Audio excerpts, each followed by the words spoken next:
67. Tim has a piece of paper measuring 20 centimetres by 10 centimetres, and he cuts off the corner. If the triangle Tim cuts off is a right-angled triangle with one length of 2 centimetres and another of 3 centimetres, as shown, what is the area of the remaining piece of paper? First of all, we can work out the area of the whole piece of paper. It measures 20 centimetres by 10 centimetres.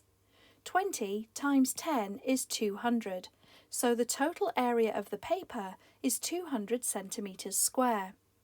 Now consider the area of the triangle.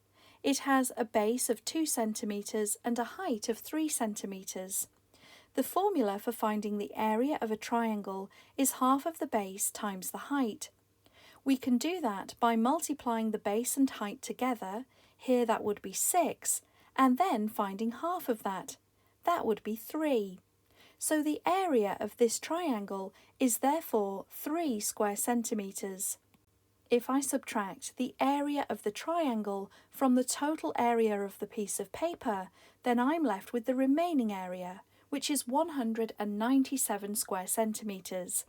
That means option C was the right answer to this question.